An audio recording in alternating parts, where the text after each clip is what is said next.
benteng istananya itu berlapis-lapis, sebagaimana kemudian Wall of Constantinople itu juga berlapis 3, yaitu antara tembok pertama gitu ya paling sana, kemudian ada semacam kolam atau kanal ya, kanal raksasa yang biasanya itu tempat buaya-buaya ganas gitu ya. Kemudian ada tembok kedua yang agak tinggi lagi, dan ada lagi tembok teratas yang paling kokoh dan paling besar. Kemudian ada istana, itu sebagaimana kemudian gambaran benteng tembok istana Konstantinopel yang pernah diruntuhkan Al-Fatih tahun 1453. Area ini ya sekitar 3 hektar ini, jadi ini lapangan yang sangat luas, diduga memang masa lalunya itu memang berupa istana yang sangat besar gitu ya, dengan sistem berundak. Jadi paling bawah itu tentunya memang pada masa lalu itu dianggap benteng terluar, sedangkan yang paling atas itu dianggap yang paling penting, paling sakral ya, atau inti dari sebuah istana itu sendiri.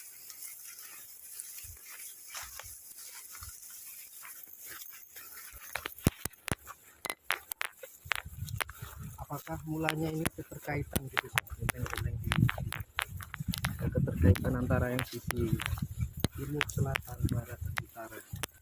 Iya, jadi benteng sebagaimana kemudian pemberitaan Negara Kertagama itu kan melingkari istana, entah itu kotak ya, dan bisa jadi berlapis-lapis, bisa jadi kemudian disekat oleh kanal-kanal ya, kanal-kanal.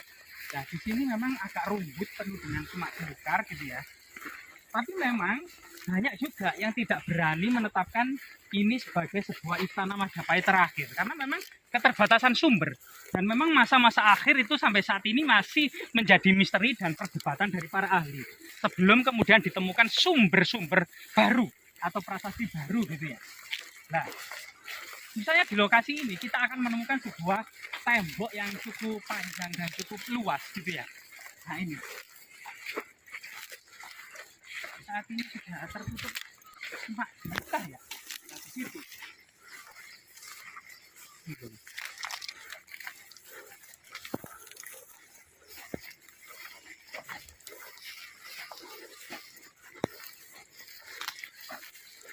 Memang mendalami sebuah fakta gitu ya, untuk kemudian menghubungkan tentang kesejarahannya membutuhkan literasi sumber-sumber historis. Kemudian sumber historis yang sudah ketemu kita interpretasi gitu ya, itu juga membutuhkan kecerdasan dalam menghubungkan fakta dengan sumber historis. Lokasi ini minimal itu ada 4 sumber historis gitu ya, bisa juga 5. Yang pertama adalah kepurbakalaan Gunung Penanggungan dan kepurbakalaan di Trowulan. Sampai saat ini, angka-angka tahun di Trowulan yang diduga sangat berhubungan dengan ekstensi kerajaan Majapahit itu berakhir tahun 1400 Saka atau 1478 Masehi. Sebagaimana kemudian pemberitaan Negara Kertagama, Babatana Jawi, Serat Kandah, Serat Sangkaling Mowana itu meletakkan runtuhnya Majapahit di Trowulan tahun 1400 Saka atau 1478 Masehi. Sedangkan prasasti Petak dan prasasti Trailokyapuri ini merupakan sebuah prasasti yang ditulis pada masa Majapahit, yang isinya ternyata masa Majapahit masih eksis pada tahun 1486 Masehi atau 1408 Saka. Jadi 8 tahun setelah runtuhnya Majapahit di Trowulan itu ternyata muncul prasasti Petak dan Trailokyapuri. Nah, di sini itu banyak sekali gundukan yang penuh dengan fragmen batu bata kuno era kerajaan Majapahit. Akan bisa dikenali dari ketebalannya ya, ketebalannya atau itu. Nah, di semak-semak belukar ini entah sebab apa ya, tembok yang sangat istimewa ini tertutup semak belukar. Jadi kita benar-benar merucuk. Luar biasa sekali ya. Nah ini, jadi ini tembok batu bata kuno yang masih orisinil ya, masih rapat tanpa spis gitu ya. Nah di sini ada semacam rongga. Kita sebab apa ada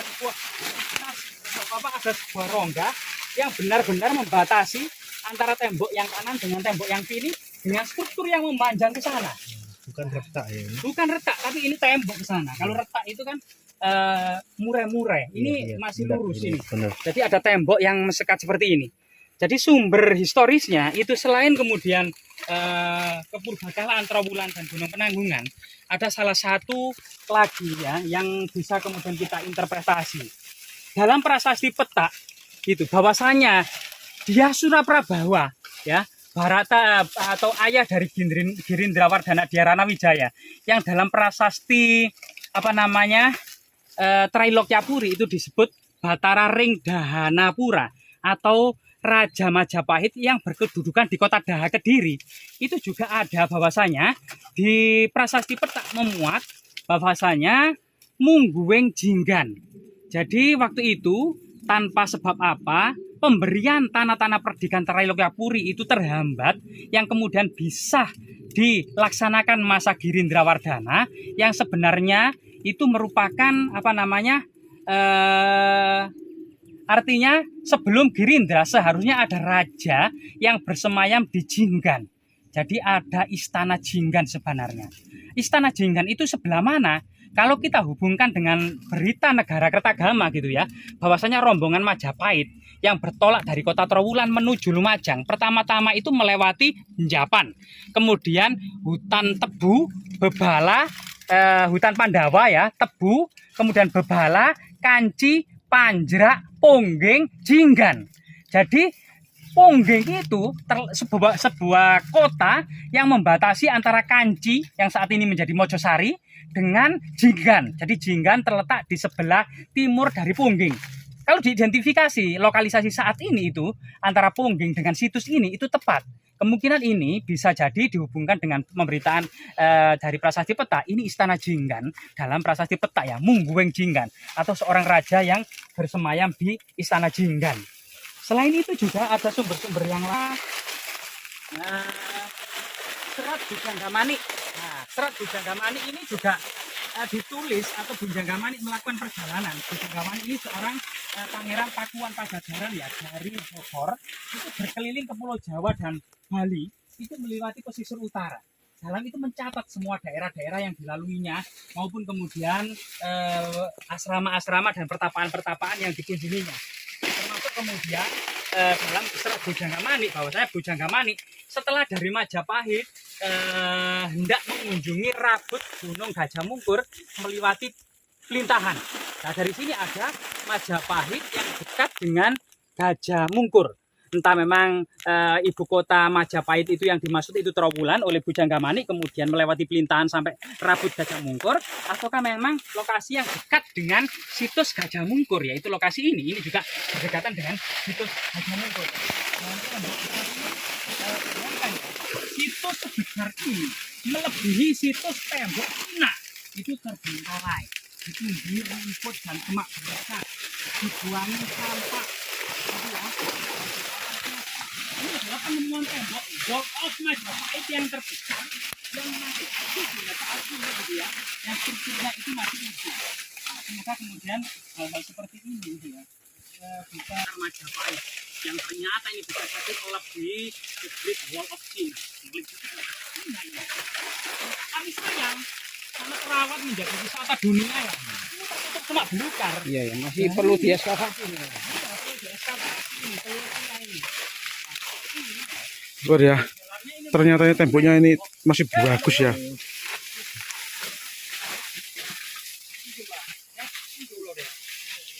Ini, Mbak.